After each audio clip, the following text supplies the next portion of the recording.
untuk mensosialisasikan mengenai model budaya positif.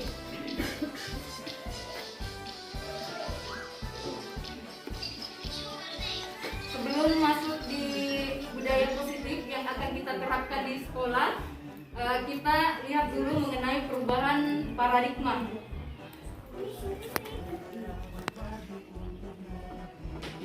Yang pertama, memahami miskonsepsi tentang kontrol dari paparan teori kontrol Dr. William Glasser. Untuk membangun budaya yang positif, sekolah perlu menyediakan lingkungan yang positif, aman dan nyaman agar murid-murid mampu berpikir, bertindak, dan mencipta dengan merdeka, mandiri, dan bertanggung jawab. Salah satu strategi yang perlu ditinjau ulang adalah bentuk disiplin yang dijalankan selama ini di sekolah-sekolah kita. Pembahasan disiplin kali ini akan meninjau teori yang dikemukakan oleh Diane Goseng. Sebelum kita gali lebih lanjut tentang teori disiplin restitusi dari Diane Goseng, kita menyamakan model berpikir kita tentang disiplin itu sendiri. Lazimnya disiplin dikaitkan dengan kontrol. Dalam hal ini, kontrol guru dalam menghadapi murid. Miskonsepsi yang pertama adalah ilusi guru mengontrol murid. Pada dasarnya, kita tidak dapat memaksa murid untuk berbuat sesuatu jikalau murid tersebut memilih untuk tidak melakukannya. Walaupun tampaknya kita sedang mengontrol perilaku murid tersebut. Hal ini karena murid tersebut sedang mengisingkan dirinya dikontrol. Saat itu, bentuk kontrol guru menjadi kebutuhan dasar yang dipilih murid tersebut. Teori kontrol menyatakan bahwa semua perilaku memiliki tujuan, bahkan terhadap perilaku yang tidak disukai.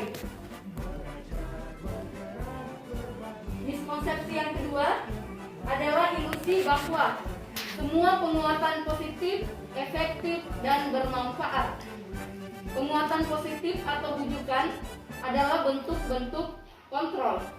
Segala usaha untuk mempengaruhi murid agar mengulangi suatu perilaku tertentu adalah suatu usaha untuk mengontrol murid tersebut. Dalam jangka waktu tertentu, kemungkinan murid tersebut akan menyadarinya dan mencoba untuk menolak bujukan kita, atau bisa jadi murid tersebut menjadi tergantung pada pendapat sang guru untuk berusaha.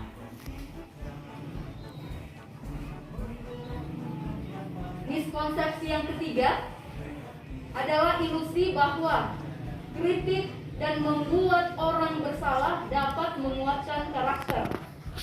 Menggunakan kritik dan rasa bersalah untuk mengontrol murid menuju pada identitas gagal. Mereka belajar untuk merasa buruk tentang diri mereka. Mereka mengembangkan dialog diri yang negatif. Kadangkala sulit bagi guru untuk mengidentifikasi bahwa mereka melakukan perilaku ini, karena seringkali guru cukup menggunakan suara halus untuk menyampaikan pesan negatif.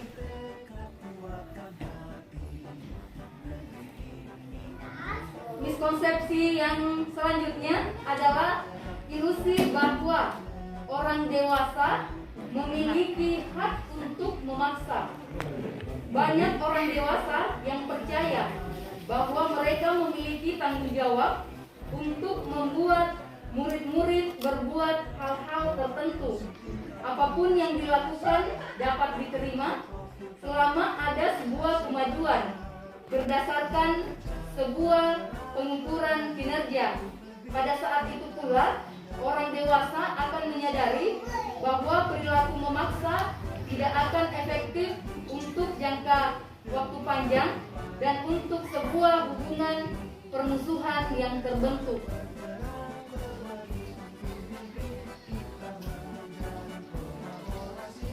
Menurut Stephen R. Covey, bagaimana seseorang bisa berubah dari paradigma stimulus respon kepada pendekatan teori kontrol. Stephen R. Covey ini mengatakan bahwa Bila kita ingin membuat kemajuan perlahan, sedikit-sedikit ubahlah sikap atau perilaku Anda.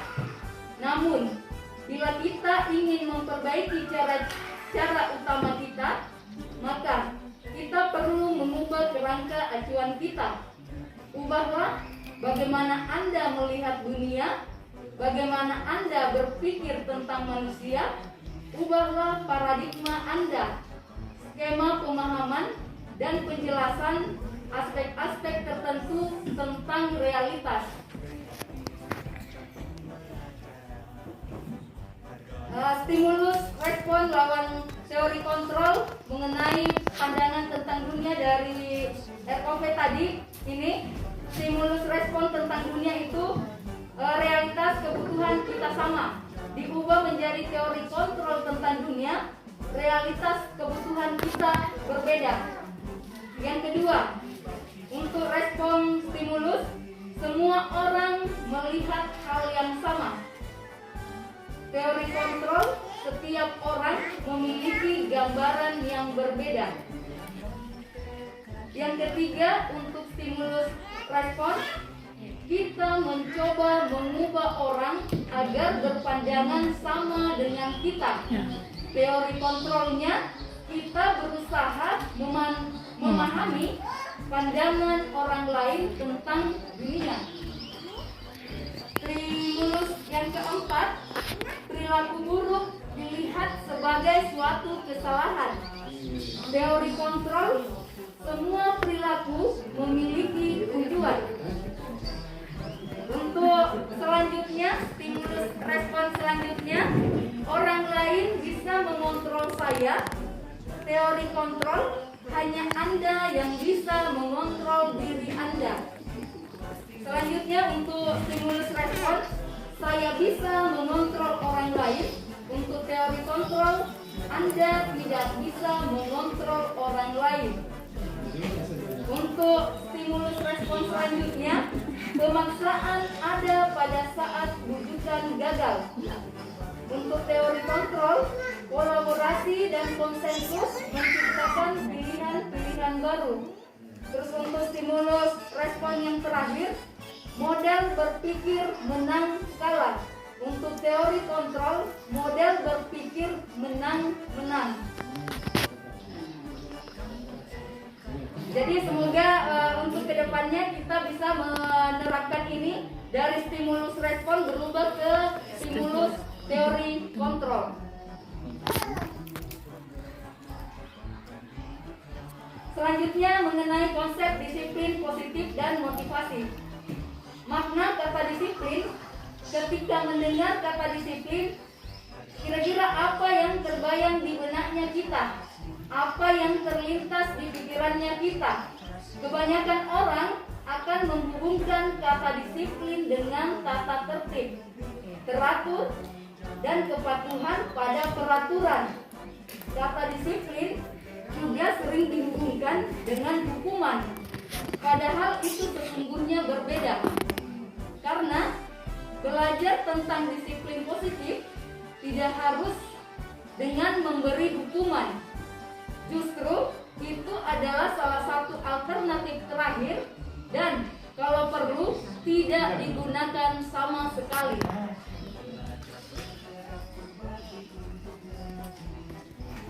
Dalam budaya kita, makna kata disiplin dimaknai menjadi sesuatu yang dilakukan seseorang pada orang lain untuk mendapatkan kepatuhan. Kita cenderung menghubungkan kata disiplin dengan ketidaknyamanan. Bapak pendidikan kita, Ki Hajar Dewantara, menyatakan bahwa di mana ada kemerdekaan, disitulah harus ada disiplin yang kuat. Sungguh pun disiplin itu bersifat self-disiplin, yaitu kita sendiri yang mewajibkan kita dengan sekeras-kerasnya, tetapi itu sama saja. Sebab, jikalau kita tidak cakap melakukan self-disiplin, wajiblah penguasa lain mendisiplin diri kita. Dan peraturan demikian itulah harus ada di dalam suasana yang merdeka. situ Ki Hajar Dewantara menyatakan bahwa untuk mencapai kemerdekaan atau dalam konteks pendidikan kita saat ini, untuk menciptakan murid yang merdeka, syarat utamanya adalah harus ada disiplin yang kuat. Disiplin yang dimaksud di sini adalah disiplin diri yang memiliki motivasi internal. Jika kita tidak memiliki motivasi internal, maka kita memerlukan pihak lain untuk mendisiplinkan kita, atau motivasi eksternal, karena berasal dari luar, bukan dari dalam diri kita sendiri. Pemikiran KHD ini sejalan dengan pandangan Diana Goseng dalam bukunya Restructuring School Discipline. Diana menyatakan bahwa arti dari kata disiplin berasal dari bahasa Latin disciplina, yang artinya belajar. Kata disiplin juga berasal dari akar kata yang sama dengan disiplin atau murid, pengikut. Untuk menjadi seorang murid atau pengikut, seseorang harus paham betul alasan mereka mengikuti suatu aliran atau ajaran tertentu, sehingga motivasi yang terbangun adalah motivasi intrinsik, bukan motivasi ekstrinsik. Diana juga mengatakan bahwa arti asli dari kata disiplin ini juga berkonotasi dengan disiplin dari diri-diri Sokrates, murid-murid Sokrates dan Plato. Disiplin diri dapat membuat seseorang menggali potensinya menuju kepada sebuah tujuan, sesuatu yang dihargai dan bermakna. Dengan kata lain, disiplin diri juga mempelajari bagaimana cara kita mengontrol diri, bagaimana menguasai diri untuk memilih tindakan yang mengacu pada nilai-nilai yang kita hargai. Dengan kata lain, seseorang yang memiliki disiplin diri berarti mereka bisa bertanggung jawab terhadap apa yang dilakukannya, karena mereka mendasarkan tindakan mereka pada kebajikan universal. Sebagai pendidik, tujuan kita adalah menciptakan anak-anak yang memiliki disiplin diri, sehingga mereka bisa berperilaku dengan mengacu pada nilai-nilai universal dan memiliki motivasi intrinsik, bukan ekstrinsik. Jadi yang lahir dari dalam dirinya, bukan karena pengaruh orang lain atau dari luar. Selanjutnya, 3 motivasi perilaku manusia menurut Diana Goseng dalam bukunya Restructuring School Discipline menyatakan ada 3 alasan motivasi perilaku manusia. Yang pertama, untuk menghindari ketidaknyamanan atau hukuman. Ini adalah tingkat terendah dari motivasi perilaku manusia. Biasanya orang yang motivasi perilakunya untuk menghindari hukuman atau ketidaknyamanan akan bertanya, apa yang akan terjadi apabila saya tidak melakukannya? Sebenarnya mereka sedang menghindari permasalahan yang mungkin muncul dan berpengaruh pada mereka secara fisik, psikologis, maupun tidak terpenuhinya kebutuhan mereka bila mereka tidak melakukan tindakan tersebut. Motivasi yang kedua adalah untuk mendapatkan imbalan atau penghargaan. Satu tingkat di atas motivasi yang pertama. Di sini orang berperilaku untuk mendapatkan imbalan atau penghargaan dari orang lain. Orang dengan motivasi ini akan bertanya, apa yang akan saya dapatkan apabila saya melakukannya? Mereka melakukan sebuah tindakan untuk mendapatkan pujian dari orang lain yang menurut mereka penting dan mereka letakkan dalam dunia berkualitas mereka. Mereka juga melakukan sesuatu untuk mendapatkan hadiah, pengakuan, ataupun imbalan. Motivasi yang ketiga adalah untuk menjadi orang yang mereka inginkan dan menghargai diri sendiri dengan nilai-nilai yang mereka percaya. Orang Orang dengan motivasi ini akan bertanya, akan menjadi orang seperti apa bila saya melakukannya? Mereka melakukan sesuatu karena nilai-nilai yang mereka yakini dan hargai, dan mereka melakukannya karena mereka ingin menjadi orang yang melakukan nilai-nilai yang mereka yakini tersebut. Ini adalah motivasi yang akan membuat seseorang memiliki disiplin positif, karena motivasi perilakunya bersifat internal, bukan eksternal. Jadi semoga untuk kita semua, kita berada di level yang ketiga ini. Motivasinya melakukan segala sesuatu, segala tindakan itu kita berada di level 3 untuk menjadi orang yang mereka inginkan dan menghargai diri sendiri dengan nilai-nilai yang mereka percaya. Semoga bisa juga diterapkan oleh anak didik kita. Selanjutnya, tujuan dari disiplin positif. Tujuannya adalah menanamkan motivasi yang ketiga tadi pada murid-murid, yaitu untuk menjadi orang yang mereka inginkan dan menghargai diri sendiri dengan nilai-nilai yang mereka percaya. Ketika murid-murid kita memiliki motivasi tersebut, mereka telah memiliki motivasi intrinsik yang berdampak jangka panjang, motivasi yang tidak akan terpengaruh pada adanya hukuman atau hadiah. Mereka akan tetap berperilaku baik dan berlandaskan nilai-nilai kebajikan karena mereka ingin menjadi orang yang menjunjung tinggi nilai-nilai yang mereka yakini. Terus yang selanjutnya mengenai budaya positif, keyakinan kelas. Jadi kalau yang lalu kita kenal dengan peraturan kelas, di pembelajaran untuk KHD ini peraturan kelas istilahnya diganti dengan keyakinan kelas. Ini ada pertanyaannya, mengapa keyakinan kelas? Mengapa tidak peraturan kelas saja?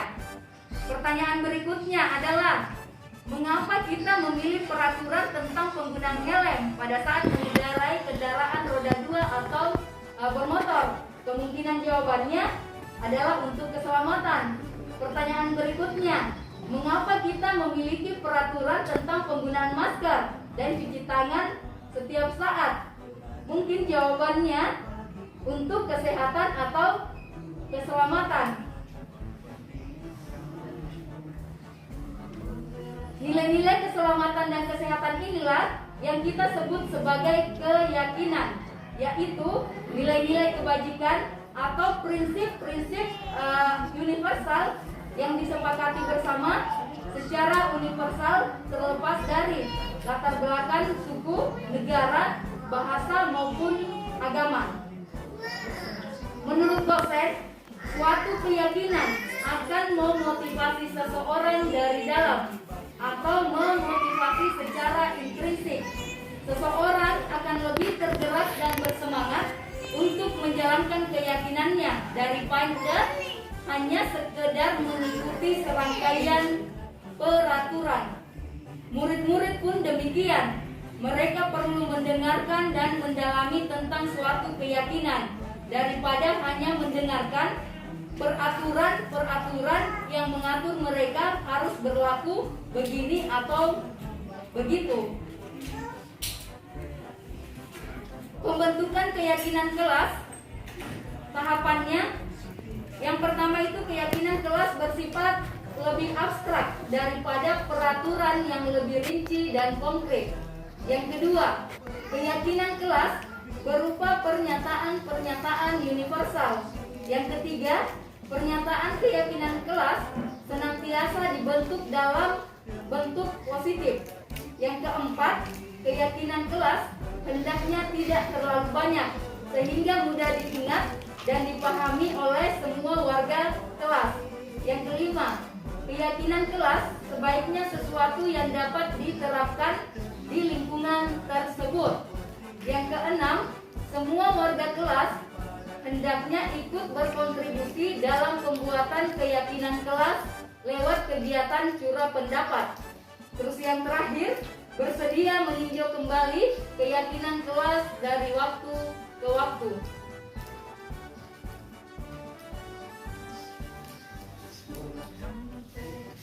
Selanjutnya mengenai pemenuhan kebutuhan dasar manusia. 5 kebutuhan dasar manusia. Langsung saja. Kebutuhan untuk bertahan hidup. Yang kedua, kebutuhan akan kesenangan. Yang ketiga, kebutuhan akan cinta dan kasih sayang. Yang keempat, kebutuhan akan penguasaan. Dan yang terakhir adalah kebutuhan akan kebebasan. 5 kebutuhan manusia ini juga kita harus perhatikan kepada anak didik kita saat kita menghadapinya.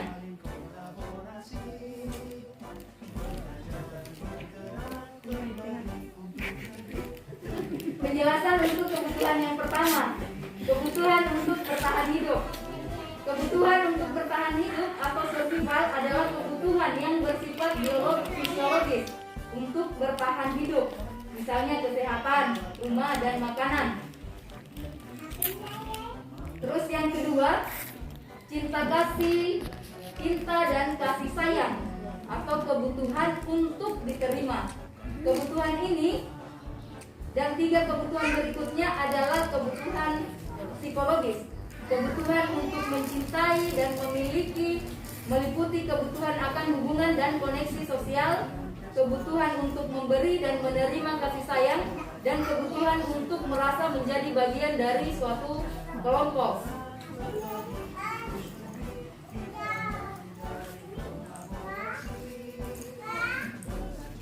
Kebutuhan selanjutnya adalah penguasaan atau kebutuhan pengakuan atas kemampuan. Kebutuhan ini berhubungan dengan kekuatan untuk mencapai sesuatu, menjadi kompeten, menjadi terampil, diakui atas prestasi dan keterampilan kita, didengarkan, dan memiliki rasa harga diri. Kebutuhan ini meliputi keinginan untuk dianggap berharga, bisa membuat perbedaan, bisa membuat pencapaian, kompeten, diakui, dan dihormati. Untuk kebutuhan selanjutnya adalah kebebasan atau kebutuhan akan pilihan. Kebutuhan untuk bebas adalah kebutuhan akan kemandirian, otonomi, memiliki pilihan, dan mampu mengendalikan arah hidup seseorang. Anak-anak dengan kebutuhan kebebasan yang tinggi menginginkan pilihan. Mereka perlu banyak bergerak, suka mencoba-coba, tidak terlalu terpengaruh orang lain, dan senang mencoba hal baru dan menarik. Kebutuhan yang selanjutnya adalah kesenangan atau kebutuhan untuk merasa senang. Kebutuhan akan kesenangan adalah kebutuhan untuk mencari kesenangan, bermain, dan tertawa.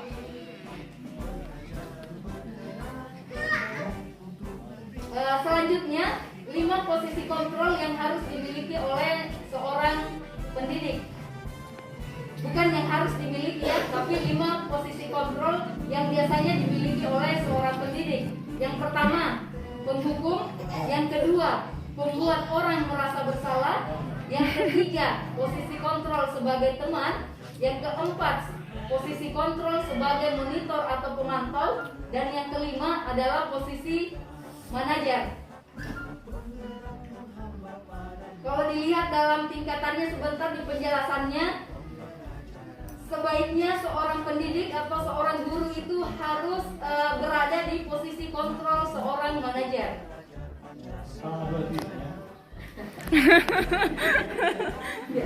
Posisi kontrol yang pertama sebagai penghukum. Seorang penghukum bisa menggunakan hukuman fisik maupun verbal.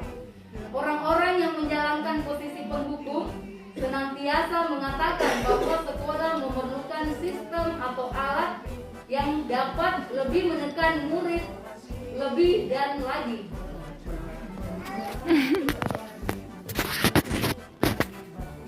Posisi kontrol yang kedua pembuat orang merasa bersalah. Pada posisi ini, biasanya guru akan bersuara lebih lembut.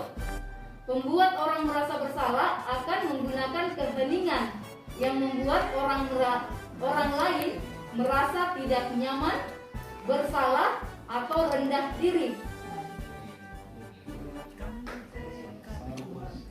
Posisi kontrol yang ketiga, teman. Guru pada posisi ini tidak akan menyakiti murid, namun akan tetap berupaya mengontrol murid melalui persuasi. Posisi teman pada guru bisa negatif ataupun positif. Positif di sini berupa hubungan baik yang terjalin antara guru dan murid. Guru di posisi teman menggunakan hubungan baik dan humor untuk mempengaruhi seseorang.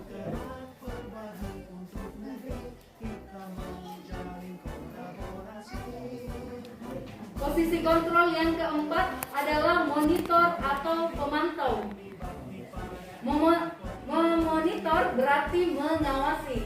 Pada saat kita mengawasi, kita bertanggung jawab atas perilaku orang-orang yang kita awasi. Posisi pemantau berdasarkan pada peraturan-peraturan dan konsekuensi.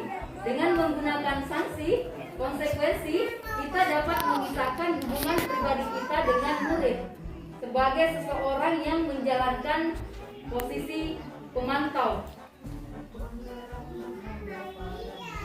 Terus yang terakhir, posisi kontrol yang terakhir adalah manajer.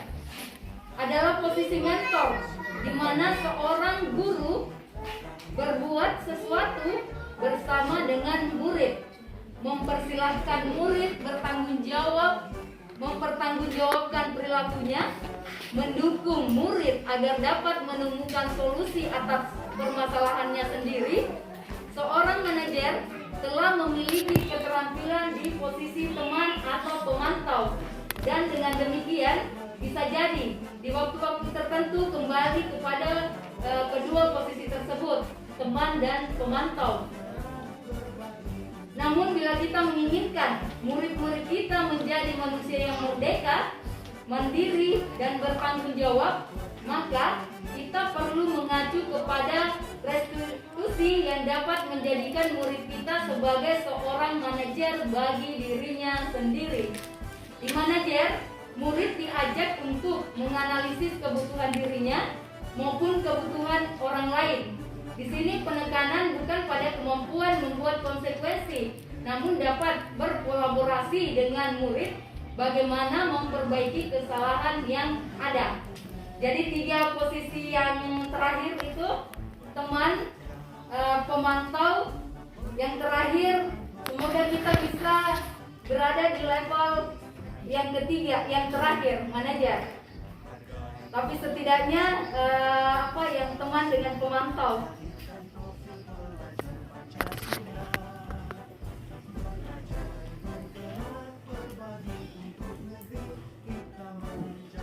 Jadi ini nanti bisa saya bagikan nanti ini untuk 5 posisi kontrol restitusi, seperti apa untuk perilaku kontrol negatif itu yang 2 tadi itu, penghukum dan pembuat orang merasa bersalah. Terus untuk perilaku kontrol positif ada 2, yang posisi kontrol sebagai teman dan sebagai pemantau. Terus untuk kontrol diri ini untuk menghasilkan motivasi intrinsik ini adalah posisi kontrol diri di posisi manajer.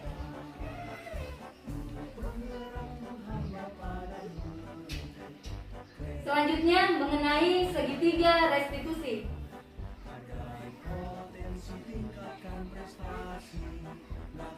Restitusi adalah proses menciptakan kondisi bagi murid untuk memperbaiki kesalahan mereka, sehingga mereka bisa kembali pada kelompok mereka dengan karakter yang lebih kuat.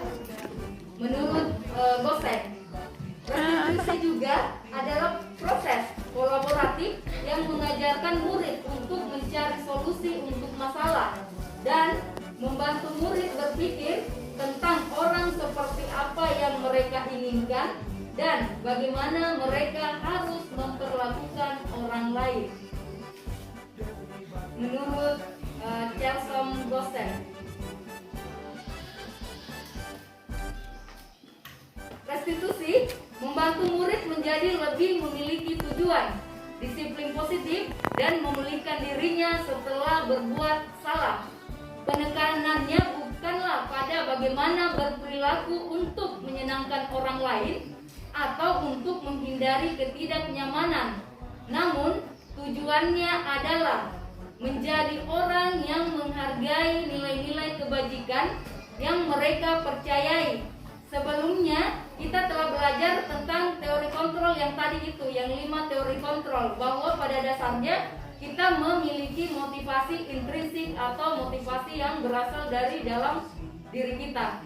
Melalui restitusi, ketika murid berbuat salah, guru akan menanggapi dengan cara yang memungkinkan murid untuk membuat evaluasi internal tentang apa yang dapat mereka lakukan untuk memperbaiki kesalahan mereka dan mendapatkan kembali harga dirinya. Restitusi menguntungkan korban, tetapi juga menguntungkan orang yang telah berbuat salah. Jadi tidak ada yang dirugikan, tidak ada yang harga dirinya berasa terinjak. Ini sesuai dengan prinsip dari teori kontrol William Glasser tentang teori solusi menang-menang.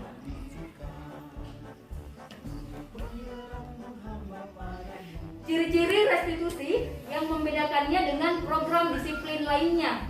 Yang pertama, restitusi bukan untuk menebus kesalahan, namun untuk belajar dari kesalahan. Yang kedua, restitusi memperbaiki hubungan.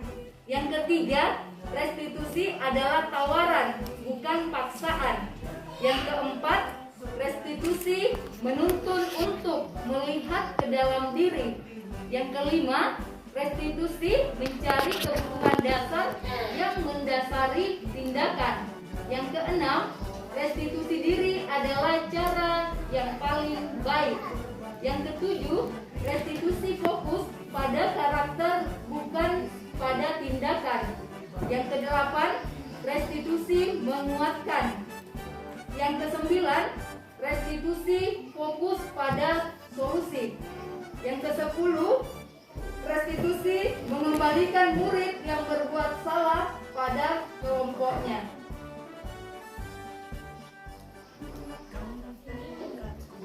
Untuk penjelasannya masing-masing untuk restitusi ini, nanti saya akan bagikan ke teman-teman.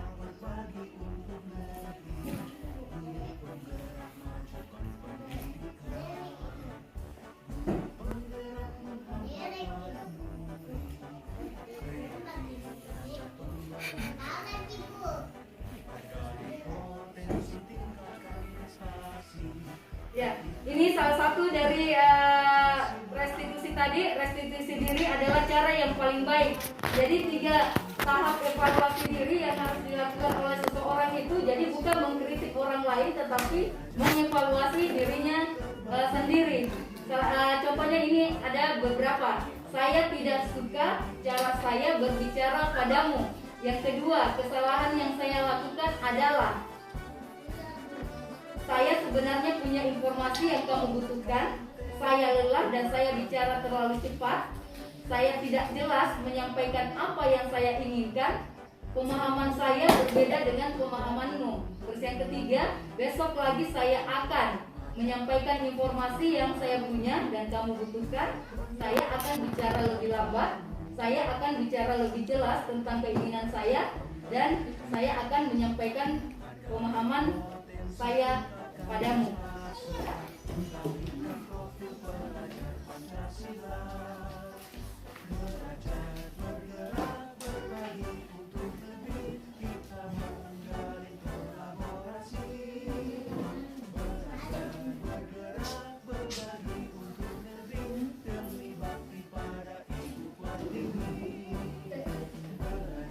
Selanjutnya, Diana Gossen dalam bukunya Restitution School Discipline telah merancang sebuah tahapan untuk memudahkan para guru dan orang tua dalam melakukan proses untuk menyiapkan anaknya untuk melakukan restitusi bernama segitiga restitusi atau restitution triangle. Proses ini meliputi 3 tahap dan setiap tahapnya berdasarkan pada prinsip penting dari teori kontrol, yaitu langkah yang pertama menstabilkan identitas. Teori kontrolnya, kita semua akan melakukan hal terbaik yang bisa kita lakukan. Yang kedua, validasi tindakan yang salah. Teori kontrolnya, semua perilaku memiliki alasan. Untuk langkah yang ketiga, menanyakan keyakinan. Teori kontrolnya, kita semua memiliki motivasi internal. Ya, jadi 3 sisi segitiga restitusi ini tadi: validasi tindakan yang salah, yang kedua menanyakan keyakinan, terus yang ketiga menstabilkan identitas.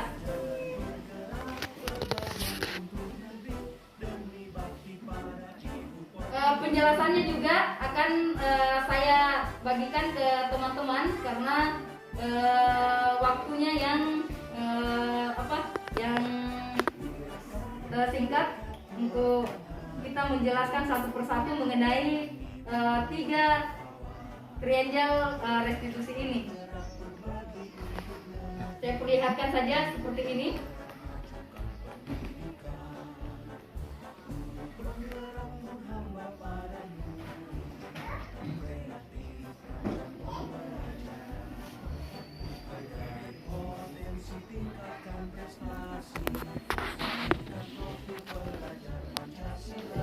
Ya, jadi terima kasih untuk perhatian dan simakannya teman-teman untuk budaya positif. Semoga untuk budaya positif ini bisa kita terapkan di sekolah kita, khususnya di kelasnya kita. Kemarin saya mencoba untuk yang sempat saya masuki kelasnya yang kemarin itu sampai hari ini, saya membuat kesepakatan kelas kepada kelas yang saya ajarkan. Jadi berlaku untuk di kelasnya mereka. Jadi untuk penerapannya teman-teman kita lihat saja apa perkembangan itu. Jadi bisa lihat karena mereka tulis sendiri apa kesepakatan yang mereka ingin sepakati dijalankan di kelasnya mereka. Kita cuma mengontrolnya saja apakah apa yang mereka tulis, mereka yakini, mereka jalankan. Jadi kita lihat saja perkembangan dari anak kita di kelas seperti itu. Jadi untuk kedepannya, untuk materi-materi seperti ini kita harus saling berbagi, karena yang menjadi penilaian bukan saya sebagai pribadi, tetapi aksi nyatanya itu sekolah kita harus menerapkan apa-apa saja yang pemikiran-pemikiran dari Ki Hajar Dewantara. Sekian, assalamualaikum warahmatullahi wabarakatuh. Waalaikumsalam. Terima kasih motor yang telah disampaikan oleh para penggerak kita. Kita berdoa mudah-mudahan 9 bulan sejak dia mulai latihan bisa selesai bicara dengan prestasi yang baik.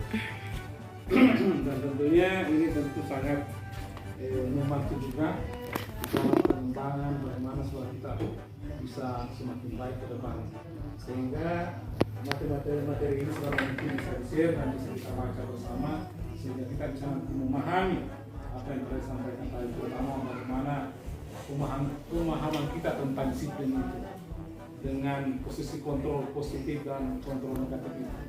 Mudah-mudahan kita bisa pahami dan menghindari kontrol negatif, dan serta nanti kita bisa mendapatkan kontrol positif.